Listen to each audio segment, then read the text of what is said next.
مفتی طارق مسعود کے بیانات کے لیے طارق مسعود آفیشیل کو سبسکرائب کریں۔ طارق مسعود آفیشیل۔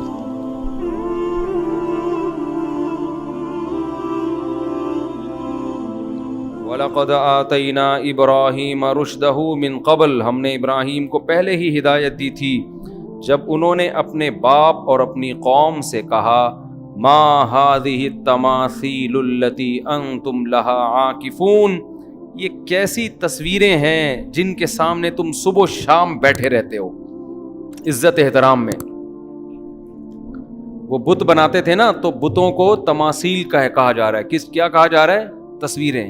یہ تو تصویریں ہیں، یہ کوئی خدا تھوڑی ہیں۔ اسلام نے تصویر سازی کو جو حرام قرار دیا نا، اس کی ایک بہت بڑی وجہ بت پرستی کا خاتمہ۔ خوب سمجھ لیں، لوگ اپنے بزرگوں کی تصویریں دکانوں میں تعظیم کے لیے لگاتے ہیں، یہ بہت بڑا جرم ہے، بہت بڑا گناہ ہے یہ۔ تو ابراہیم علیہ السلام نے اپنی قوم سے کہا یہ کیسی تصویریں ہیں، تم ان کے گرد بیٹھے رہتے ہو، چھوڑ دو ان تصویروں سے دل نہ لگاؤ۔ قالوا وجدنا آباءنا لها عابدین، کہنے لگے ہم نے اپنے باپ دادا کو دیکھا ہے انہی کی عبادت کرتے ہوئے۔ ہندو کیوں ہندو ہے؟ اس لیے کہ ابا بھگوان رکھتے ہیں، دادا بھی بھگوان، وہ جو گھروں میں بت رکھتے تھے، اس بیس پر ہے، دلیل اور عقل کی بیس پہ نہیں ہے۔ آج کل یوٹیوب پہ ہندوؤں کے کچھ کرتب آ رہے ہیں، فیس بک پہ آتے ہیں نا کہ وہ پنڈت جی نے یہ کر کے پڑھا دیا، یہ پڑھ دیا تو وہ خبریں صحیح نکلیں، وہ کہہ رہے یار یہ تو بالکل صحیح خبریں ہیں، تو گویا غیب کا علم۔ تو خوب سمجھ لیں، جو ہندو حضرات ہیں ان کی خدمت میں گزارش کر رہا ہوں، یہ کام مسلمان مولوی کریں یا ہندو پنڈت کرے، یہ دونوں دو نمبر ہیں، سمجھتے ہو؟ مسلمانوں میں بھی ایسے پیر و مرشد ہوتے ہیں جو بتا رہے ہوتے ہیں کہ یہ ہو جائے گا، یہ ہو جائے گا، اور ویسا ہو رہا ہوتا ہے۔ اور ہندوؤں میں بھی ایسے پنڈت ہوتے ہیں جو آپ کو اس طرح کے کرشمے دکھا رہے ہوتے ہیں، چاہے مسلمان روحانی علاج والا ہو جس کو میں پیار سے ٹوپی ڈرامہ کہتا ہوں، چاہے وہ پنڈت ہو، یہ دونوں ایک نمبر کے کیا ہیں؟ چور ہیں۔ یہ میں اس لیے کہہ رہا ہوں کہ ہندو برادری یہ نہ سمجھے کہ ہمارے مذہب کے رہنماؤں کو برا کہہ رہا ہے۔ بھائی یہ مسلمانوں میں ہو یا آپ میں ہو، یہ دونوں کیا ہیں؟ یہ کرشمے ہوتے ہیں، یہ شعبدے ہوتے ہیں، یہ شعبدے ہوتے ہیں۔ شعبدہ سمجھتے ہو؟ اب یہ ہندو لوگ گاری اردو بھی نہیں سمجھتے نا۔ شعبدہ نظر کے دھوکے ہوتے ہیں، یہ پہلے سے بندے رکھے ہوئے ہوتے ہیں، اپنے ہی لوگوں کو انہوں نے قائل کیا ہوا ہوتا ہے۔ چھوڑ دو، انسانوں کو فالو مت کرو۔ قانون سازی کرنے کا حق کس کو ہے؟ اس خدا کو ہے جس نے اس کائنات کو بنایا، اور وہ اکیلا ہے، اس کے ساتھ کوئی شریک نہیں ہے۔ پھر بھی یقین نہیں آتا، پی کے فلم دوبارہ دیکھ لو جا کے، سمجھ رہے ہو؟ فلمیں دیکھنا حرام ہے، ناجائز ہے، لیکن اگر دیکھنی ہی ہے نا، جیسے ہم کہتے ہیں ڈرامہ اگر دیکھنا ہی ہے تو اردول دیکھ لو۔ تو اگر فلم کسی ہندو نے دیکھنی ہی ہے تو پی کے دیکھ لو، 100% یقین آ جائے گا۔ اور پی کے دیکھو بغیر پیے، ایسا نہ ہو پی کے دیکھ رہے ہیں بیٹھ کے، یار وہ فلم دیکھ رہے ہیں پی کے، پھر تھوڑی سمجھ میں آئے گی۔ تو بغیر پی کے دیکھ لو، صحیح ہے نا؟ بعض چیزیں فلمیں سکھا دیتی ہیں۔ مجھے اس کا شارٹ کلپ کسی نے دکھایا، شارٹ کلپ اس فلم کا نا، اس کا جو مشہور اداکار تھا، نام میں لینا مناسب نہیں سمجھتا، اس کا جو مشہور وہ تھا نا کہ اس نے وہ سموسہ 50 روپے والا بھگوان اور پتہ نہیں کیا تھا اس میں، وہ عجیب چکر میں بیچارہ خلائی مخلوق سے آیا ہوا آدمی عجیب مصیبت میں ٹینشن میں آ گیا نا کہ 50 روپے والا تو 100 روپے والا۔ اچھا انہی دنوں میں تھائی لینڈ گیا تھا، تو وہاں ہول سیل ریٹ پہ بھگوان مل رہے تھے۔ میں گیا، اندر بہت سارے بھگوان بیٹھے ہوئے ہیں اور 4 بھگوانوں پہ ایک فری مل رہا تھا۔ تو خیر میں نے کہا یار یہ عجیب سی چیز ہے، ہندوؤں میں پڑھے لکھے لوگ بھی تو ہیں، بھائی تم کیوں اس چیز کو فالو کر رہے ہو؟ کیوں اپنے مذہبی رہنماؤں کو فالو کر رہے ہو؟ ہم تو مسلمانوں کو بھی کہتے ہیں، مسلمانوں میں بھی جو 2 نمبر قسم کے مذہبی رہنما ہیں جو اپنی دکانیں چلا رہے ہیں ان کو فالو مت کرو۔ اس میں ہم ہندو مسلمان کی بات نہیں کر رہے، ہم کہہ رہے ہیں ایسی شخصیت کو فالو مت کرو جو تمہیں سیدھے راستے سے ہٹا رہا ہے، ایسے لوگوں کو فالو مت کرو، چاہے وہ مسلمان میں ہو چاہے وہ ہندوؤں میں ہو۔ وہ کتنی زبردست بات اس نے بتائی نا کہ میں صرف ایک خدا کو مانتا ہوں جس نے سب کو بنایا، میں صرف اس خدا کو مانتا ہوں۔ تو ابراہیم علیہ السلام کا بالکل یہی مکالمہ ہو رہا تھا اپنی قوم سے. وہ کیا کہہ رہے ہیں کہ یہ کیا تصویریں ہیں جن کے سامنے تم صبح و شام جھکے رہتے ہو. تو وہ قوم جواب میں کیا کہنے لگی, ہم اپنے باپ دادا کو ہم نے اسی پر پایا ہے. ابراہیم علیہ السلام اکیلے, پوری قوم ایک طرف. کتنا کانفیڈنس, کہنے لگے لقد کنتم وآباؤکم, تم بھی تمہارے باپ دادے بھی, فی ضلال مبین, بالکل واضح گمراہی میں. گمراہی ایک وہ ہوتی ہے جس جو کنفیوز کر دیتی ہے انسان کو, یار پتہ نہیں یہ ہے یا یہ ہے. جیسے ہمارے پٹے چل رہے ہوتے ہیں نا آپس میں, 8 رکعت تراویح ہیں کہ 20 رکعت تراویح, رفع الیدین کرنا ہے کہ نہیں کرنا ہے, اس میں انسان الجھ جاتا ہے. کچھ چیزیں ایسی ہوتی ہیں کہ بھائی اس میں کیا پڑھا. ایک ہندو نے ہندوستان میں ایک عالم سے پوچھا کہ تم اسلام کی طرف ہمیں دعوت دیتے ہو, تمہارے اپنے اتنے پھڈے ہیں, تم پہلے یہ بتاؤ تم لوگ کا اہل حدیث سے پھڈا کیا ہے. وہ عالم تھے حنفی. اب وہ ہندو چاہ رہا تھا کہ یہ اہل حدیث پہ کیچڑ اچھالیں گے, پھر اہل حدیث ان پہ اچھالیں گے. میں بولوں گا دیکھو تم تو آپس میں نہیں ایک ہو, ہمیں کیا اسلام کی دعوت دے رہے ہو. تو حنفی عالم تھے, میں نام بھی ان کا جانتا ہوں لیکن مناسب نہیں ہے بتانا. تو ان عالم سے ہندو نے پوچھا کہ یہ اہل حدیث اور دیوبندیوں کا آپس میں پھڈا کیا ہے. ہندو کہہ رہا ہے. انہوں نے کہا کوئی پھڈا نہیں ہے. وہ کہتے ہیں رکوع میں جاتے ہوئے ہاتھ اٹھا لو, ہم کہتے ہیں ہاتھ نہ اٹھاؤ. باقی ہم بھی خدا کے قائل ہیں, وہ بھی کہتے ہیں ان پتھروں میں کچھ نہیں رکھا. کیا خاندانی جواب. کہہ رہے ہیں وہ چھوٹا سا ہے, وہ ہم جب رکوع میں جاتے ہیں تو ہم کہتے ہیں بغیر ہاتھ اٹھائے, وہ کہتے ہیں ہاتھ اٹھا لو. یہ ہلکا پھلکا لائٹ سا اختلاف چل رہا ہے بھی ایسا ہی. حقیقت میں بڑھانا چاہو تو آپ اس کو کفر ایمان کا مسئلہ بنا لو, ہلکا کرنا چاہو تو کچھ بھی نہیں ہے. اور کہا باقی ایک چیز ہم میں کامن ہے, ہم بھی کہتے ہیں خدا صرف ایک ہے, اور وہ بھی کہتے ہیں یہ اتنے جو پتھر بنا کے رکھے ہوئے ہیں نا, ان میں کچھ بھی نہیں رکھا. تو یہ ہے بڑی گمراہی سے. تو بھائی ہم بھی بچے ہوئے ہیں, اہل حدیث بھی بچے ہوئے ہیں. مسلمان چھوٹی موٹی چیزوں میں لڑتا ہے, مسائل کے ان پتھروں کو کیوں مانوں, یہ کیا ہے, اس کو تو میں نے خود بنایا, یہ تو تھائی لینڈ کے کارخانے میں بنا ہے, 4 پہ 1 فری ملا ہے, اور جو زیادہ ریٹ کا ہے اس وہ زیادہ بڑے کام کر رہا ہے جس کی ویلیو زیادہ ہے. تو ابراہیم علیہ السلام نے بھی کہا تم چھوٹی گمراہی میں نہیں, فی ضلال مبین, تم بہت بڑی گمراہی میں پڑے ہوئے ہو, ان پتھروں کو پوجتے ہو. قوم جواب میں کہنے لگی اجئتنا بالحق ام انت من اللاعبین. کیا انداز ہے. اے ابراہیم, آپ سیریس ہیں یا مذاق کر رہے ہیں. یعنی ان کو یہ یقین ہی نہیں تھا کہ ایک نوجوان پوری قوم کے خلاف کھڑے ہو کر اتنے کانفیڈنس سے بات کرے گا کہ تم گمراہی میں ہو. لہذا ان کو پہلی مرتبہ میں تو یقین ہی نہیں آیا. انہوں نے کہا یہ آپ سیریس ہیں. وہ میں ایک چٹکلا سناتا ہوں نا, ایک چھوڑو ابھی چٹکلا نہیں, پھر چٹکلوں میں سارا ٹائم نکل جاتا ہے, کہ اے ابراہیم آپ سیریس ہیں یا آپ مذاق کر رہے ہیں. ابراہیم علیہ السلام نے کہا نا مذاق نہیں کر رہا. ربکم رب السماوات والارض, ایک خدا ہے جس نے آسمانوں اور زمین کو بنایا. وانا علی ذالکم من الشاہدین, اور میں اس پر گواہی دے رہا ہوں. گواہ کسے کہتے ہیں؟ جس نے اپنی آنکھوں سے دیکھا ہو.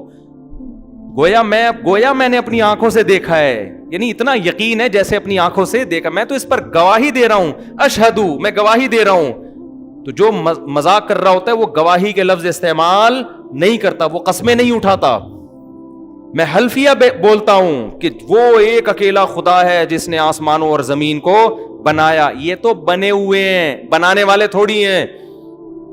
اور پھر ابراہیم علیہ السلام نے دل میں کہا وَتَاللَّهِ لَأَكِيدَنَّ أَصْنَامَكُمْ بَعْدَ أَن تُوَلُّوا مُدْبِرِينَ. تم ابھی جا رہے ہو اپنے کسی فنکشن میں, جب واپس آؤ گے تو میں تمہارے بتوں کی گت بنا کے رکھوں گا. انہوں نے ایک سوچا ورک شاپ کرواؤں میں ان کو, لیکن یاد رکھو یہ ہمارے لیے جائز نہیں ہے, یہ ابراہیم علیہ السلام ہی کے لیے تھا. ایسا نہ ہو آپ کسی ہندو کے مندر میں جا کے بتوں کو آڑا ترشا کر دیں, شریعت میں آپ کو اس کی اجازت نہیں ہے.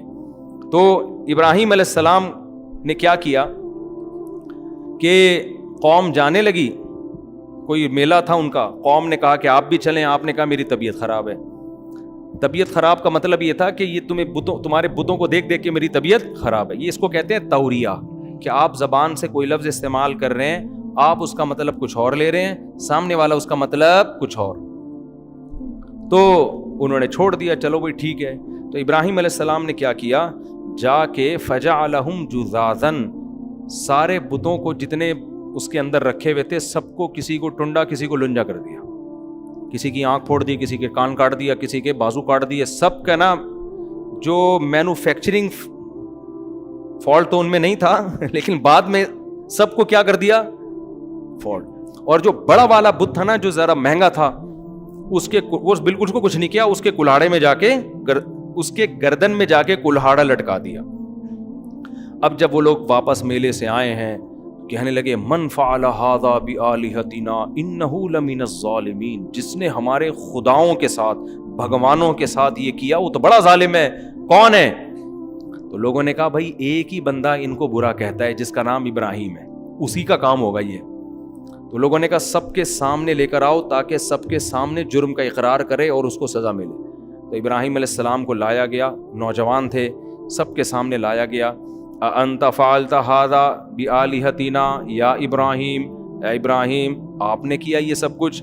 ابراہیم علیہ السلام نے کہا فعلہم کبیرہم ھذا, یہ جو بڑا والا ہے نا جس کے گردن میں کلہاڑا ہے, اس نے کیا ہے.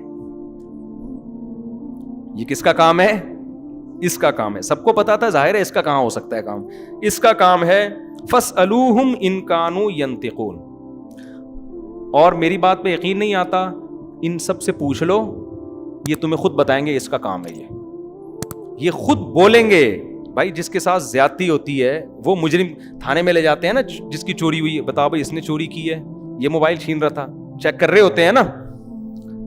تو ابراہیم علیہ السلام نے کہا کہ ان سے پوچھو, یہ خود بتائیں گے کس کا کام ہے یہ, اس کا کام. تو قرآن کہتا ہے ایک دم ان کے دل میں خیال آیا اور کہنے لگے تم تو بڑے ظالم ہو, یہ کمبخت تو اپنے مجرم کا نام نہیں بتا سکتے. ان کی ضمیر نے ان کو ملامت کی کہ یار ہم کن کی عبادت کر رہے ہیں کہ ان کو پکڑ کے کوئی بھی کوٹ پوٹ کے چلا جائے, یہ اپنا دفاع نہیں کر سکتے تو یہ ہماری بگڑی کہاں سے بنائیں گے, کوئی بھی ان کو پکڑ کے مار دے. تو قرآن کہتے ہیں ایک دم, کیونکہ ابراہیم علیہ السلام ان کے ضمیر کو جھنجھوڑنا چاہتے تھے. بعض دفعہ تقریروں سے فائدہ نہیں ہوتا, پریکٹیکلی کوئی کام کر کے دکھایا جاتا ہے نا, اس سے بڑی موٹیویشن ملتی ہے. تو کہنے لگے, شروع میں تو بولنے لگے کہ تم بڑے ظالم ہو دل دل میں نا, لیکن اپنے اس ضمیر کے خیال کو پھر جھٹکا انہوں نے کہ نکالو یار, یہ اتنے اچھے اچھے خیال آ کیوں رہے ہیں ہمیں.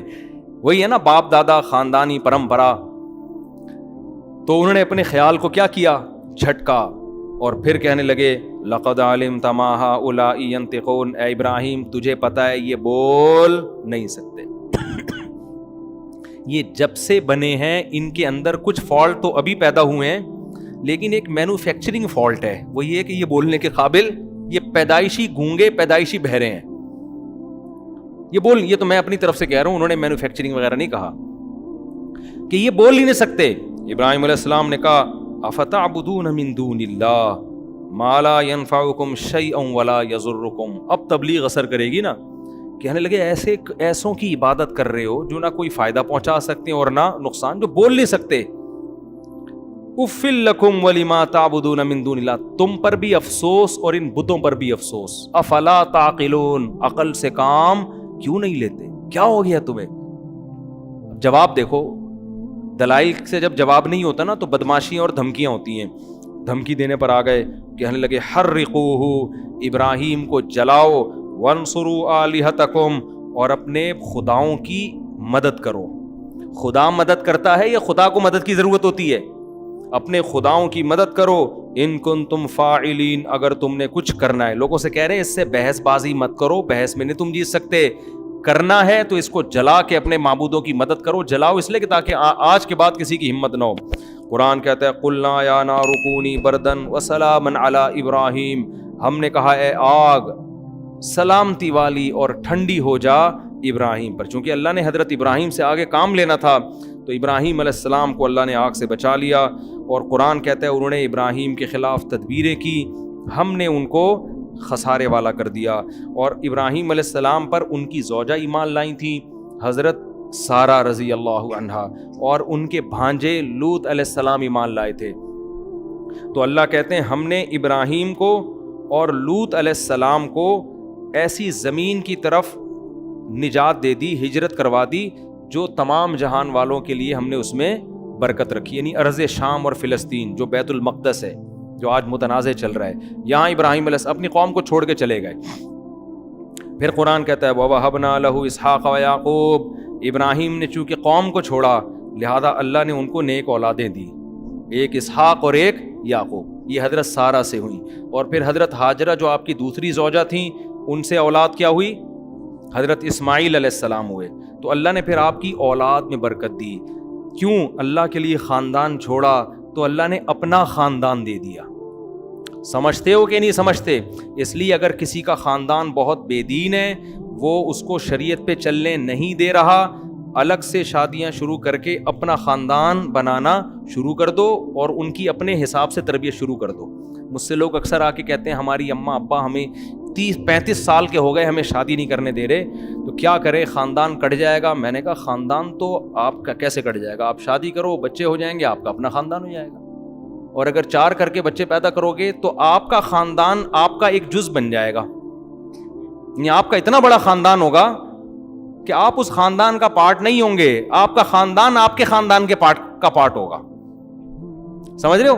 تو یہ بڑی بہترین پیکج ہے جو لوگوں کی سمجھ میں آتا نہیں ہے۔ حضرت ابراہیم نے یہی کیا کہ حضرت سارہ سے شادی کی اور حضرت ہاجرہ سے اپنا خاندان، اور ایسے نیک صالح اللہ نے بچے دیے، 3 پیغمبر، 2 پیغمبر اسحاق اور اسماعیل، اور اسحاق کے بیٹے پھر یعقوب، اور یعقوب کے پھر یوسف، اور ان کے بیٹے پھر مصر میں حکومت، پھر انہی میں موسیٰ علیہ السلام پیدا ہو رہے ہیں، داؤد علیہ السلام پیدا ہو رہے ہیں، سلیمان علیہ السلام پیدا ہو رہے ہیں، کتنے زکریا علیہ السلام، حضرت مریم، عیسیٰ علیہ السلام۔